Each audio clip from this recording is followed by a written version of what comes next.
बिस्मिल्लाहिर्रहमानिर्रहीम। अस्सलामुअलैकुम। A1 TV के नेशनल न्यूज़ बुलेटिन से मैं हूं मोमना मकसूद। नेशनल बुलेटिन का बाकायदा आगाज करें। आपको बताएं, पंजाब और खैबर पख्तूनख्वा इंतखाबात मुलतवी करने के खिलाफ PTI की अपील पर सुप्रीम कोर्ट में दूसरी समाअत आज होगी। चीफ जस्टिस उमर अता बंदयाल की सरबराही में 5 रुकनी लार्जर बेंच 11:30 बजे समाअत करेगा। Justice Ijazul Hasan, justice Munib Akhtar, justice Aminuddin Khan और जस्टिस जमाल मंदुखैल बेंच में शामिल हैं। गुज़िश्ता रोज सुप्रीम कोर्ट ने वफाक इलेक्शन कमीशन और अटॉर्नी जनरल को नोटिस जारी कर रखा है। पंजाब और खैबर पख्तूनख्वा की निगरान हुकूमतों, गवर्नर समेत दरख्वास्त गुजारों को भी नोटिस जारी किए गए थे। अदालत ने हुकूमत और तहरीक इंसाफ से इंतखाबात से मुतल्लिक यकीन दहानी तलब कर रखी है।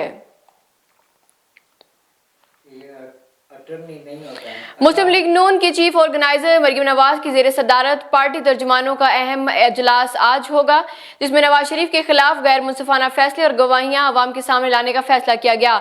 इमरान खान और सहूलतकारों के बारे में तमाम हकाइक अवाम के सामने लाने की हिकमत अमली तैयार कर ली गई। इजलास में इत्तफाक किया गया कि सहूलतकार और इनके आलाकार इमरान खान की करप्शन, बदनवानी और लूट मार के हकाइक सामने लाएं। इजलास में पार्टी मौक़िफ़ और उसके बयान का जायजा, पार्टी पॉलिसियों के हवाले से हकाइक अवाम तक पहुंचाने पर गौर कर लिया गया। इस मौके पर गुफ्तगू करते हुए मरियम नवाज ने कहा कि इमरान खान पाकिस्तान का माजी बन चुका है, अब पाकिस्तान के मुस्तकबिल के बारे में सोचना है। गुज़िश्ता 4 साल में मुल्क कैसे तबाह हुआ, अवाम को बताया जाए। जस्टिस मंसूर अली शाह और जस्टिस मंदुखैल का आज फैसला। बेंच फिक्सिंग के बारे में हमारे बयाने की जीत है।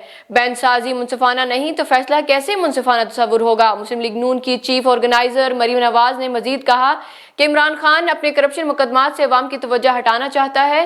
टेरेन, फॉरेन फंडिंग और तोशाखाना मुकदमात में नाकाबिले तरदीद सबूत मौजूद हैं। अदलिया में इमरान खान के सहूलतकारों को पूरी कुव्वत से बेनकाब करें।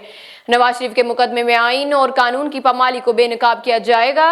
अगर इंसाफ है तो नवाज शरीफ के साथ ज्यादती की जितनी शहादतें आ रही हैं, अभी तक तराजू के पलड़े बराबर हो जाने चाहिए थे। और लाहौर हाई कोर्ट ने तोशाखाना का 1990 से 2001 तक का रिकॉर्ड पब्लिक करने का तहरीरी फैसला जारी कर दिया है। तफसीलात के मुताबिक अदालती फैसले में कहा गया है कि तुहैफ का छुपाना या इसकी कीमत अदा न करना गलती है, जो खराबी की रुग़बत देती है। तो की जाती है कि जिन्होंने तुहैफ लिए वो रजाकाराना तौर पर इसे डिक्लेयर करें। ऐसा ना करने वालों के खिलाफ फौजदारी एक्शन हो सकता है। फैसले में मजीद कहा गया कि हुकूमत अदालती हुक्म की मुसद्दका नकल के 7 योम तोशाखाना का रिकॉर्ड पब्लिक करे। हुकूमत 1990 से 23 मार्च 2023 तक के तोहफ़ देने वालों का नाम भी 7 योम में पब्लिक करे। जस्टिस आसिफ हफीज ने शहरी मुनीर अहमद की दरख्वास्त पर 11 सफ़ात का फैसला जारी किया, जिसमें कहा गया है कि तोहफ़ की मलकियत हुकूमत के पास होती है। ये तब तक हुकूमत के पास होते हैं जब तक इन्हें लेने का तरीका ना इख्तियार किया जाए। जस्टिस आसिम हफीज का कहना था कि कोई कानून से बालातर नहीं और ना किसी को अपने फायदे के लिए रियासत को नुकसान पहुंचाने की इजाजत है।